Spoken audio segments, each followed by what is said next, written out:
How's it going, Starseekers? Welcome back to the channel. Well, today we're going to be taking a look at Spirit Arena. It's an arena based twin stick shooter for 1 to 2 players, which sees you battling against waves of enemies using an assortment of characters and power-ups. There's a bit of a twist to this one though, as enemies come in either blue or red varieties and you must switch between 2 forms to fire shots which can only damage enemies of the matching colour. With 4 different arenas and a range of difficulties, Spirit Arena potentially offers a challenge for all skill levels, but is there enough here to warrant a purchase? Let's crack on with this review and find out.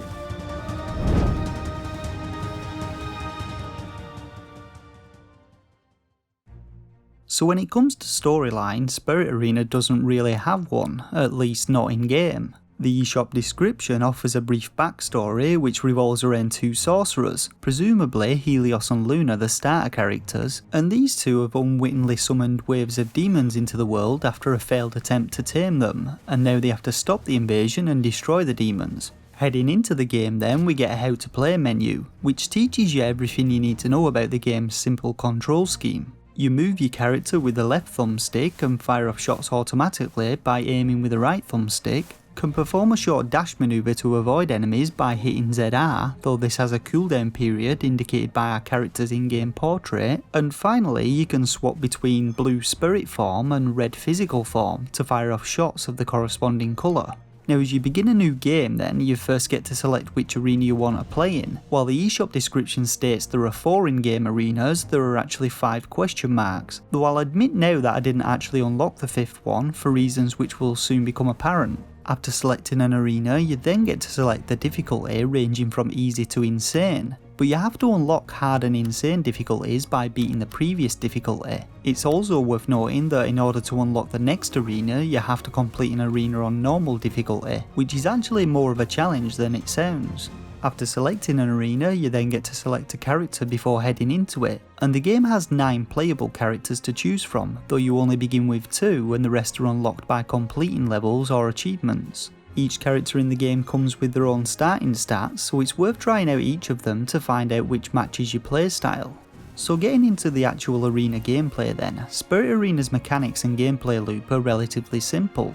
Each arena consists of 10 rounds, and each round enemies spawn around the arena and try to kill you, and the objective is to kill all the enemies in the wave to progress to the next wave. As stated before, enemies come in either blue or red varieties, and from my experience, blue enemies tend to have less health but move faster, while red enemies move slower, have more health and deal more damage. In order to actually hit enemies, the shots that you fire have to match the enemy colour, so you'll frequently be switching between forms to prioritise different targets. Now once you defeat all enemies in a wave, you'll then get to choose between 3 items, which are randomly selected from a pool of unlocked items. In single player you get to pick up 2 items, but you can only grab 1 item each in 2 player mode, and these increase and decrease your character's stats, some of which can be seen next to your character's portrait. These include things like shot damage, range, speed and accuracy, the number of shots you fire at once, and your character's move speed and dash cooldown period.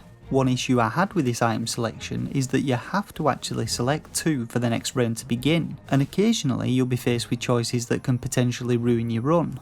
Now as you work your way through the waves, the number of enemies that spawn increases, as does the movement speed and health, so you need to try and balance your stats to some degree. If your damage or accuracy is too low, then you'll struggle to kill enemies, and having low movement speed will mean you won't be able to outrun them. And while there are a couple of ranged enemies, the majority of them are melee based and will chase you around the arena. Throughout my time playing, I found that I spent a lot of time just kiting them around in circles, which I will admit didn't make for the most interesting of gameplay experiences. Now runs in Spirit Arena end when one of 2 criteria is met.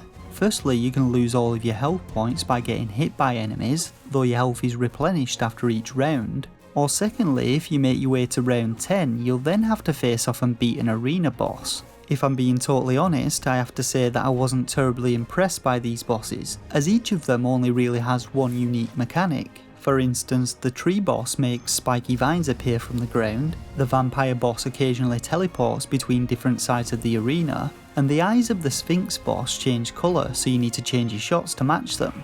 Other than that though, they just spawn enemies around the arena as the fight goes on, and you simply need to reduce the health to 0 to beat them. After this, you'll get a summary of your run, unlock the next arena and difficulties, and usually unlock a few new items or a new character. Now when it comes to each arena's difficulty settings, higher difficulties significantly increase the number of enemies which spawn, and I actually found normal difficulty to be very challenging, though this is highly dependent on how lucky you get with your item selections. Playing the game in single player, I managed to get to the 4th arena but no further, and this was due to one major problem: the game's frame rate. Now I had begun to notice some minor slowdown in the game's 3rd arena, but by the time I got a few waves into Arena 4, the game literally became unplayable, both in docked mode and in handheld mode. In addition to the frame rate issues, there are also a few other minor issues that I'd like to highlight. The first of these being that there are no indicators for enemies spawning, and they often spawned on top of me when I was dealing with other enemies, which was a bit irritating. The second is with the game's camera, which zooms right out when fighting bosses or playing in 2-player mode, and this not only makes it pretty hard to see where you're aiming, it also has an impact on the game's frame rate. Finally, there are a couple of things which may impact on the replayability of Spirit Arena. From my experience, the enemies that spawn in waves don't appear to be randomised, so you always face the same sets of enemies and they always spawn in the same locations. While each arena and difficulty has a star rating and there are plenty of items to unlock, there's no scorekeeping or online leaderboards, so after you've completed each arena once, other than taking on harder difficulties, I can't really see an incentive to keep on playing. However, the final question mark on the arena select menu might unlock an endless mode, so that may offer at least a little extra player time if you manage to fight your way through frame rate hell, that is. So overall, I didn't think Spirit Arena was a bad game, it just didn't really stand out to me in any way. While the random item selection offered some variety, I would have liked to have seen more items which modified your shots, and generally I found gameplay to be pretty generic with only minor differences between enemy types and bosses. Visually, the graphical style was very similar to Drawn to Life, and I quite liked the cartoony sprites and environments. And audio wise, the game's soundtrack wasn't bad, but the constant shot sound effects do wear on you after a while. So now we come to rating the game. Now I rate games between 1 and 5 stars, with a shovelware stamp of approval reserved for the worst games on the eShop. This rating is based on my own personal opinion on the quality and quantity of a title's gameplay, and whether I think it offers value for money to potential buyers. For a rating, I'd give Spirit Arena 2 out of 5 stars. While there is some fun to be had with Spirit Arena, sadly beyond the colour switching mechanics, to me it offered little more than a standard twin stick shooter experience. And for those that are considering picking up the game, let's hope that there's a day 1 patch to fix the frame rate issues currently plaguing the Nintendo Switch version of the game. Spirit Arena releases on the 24th of December, and you can pick it up from the UK Switch eShop for £8.99. or from the US eShop for $9.99. Alternatively, the game's also available on Steam.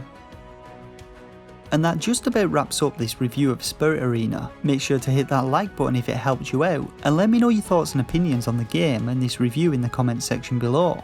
Don't forget to give that subscribe button a tickle if you want to be notified of future reviews, and head on over to the Starseekers Discord server to join its growing community. For now though, I just want to thank you all once again for watching, and until next time, take care and game on.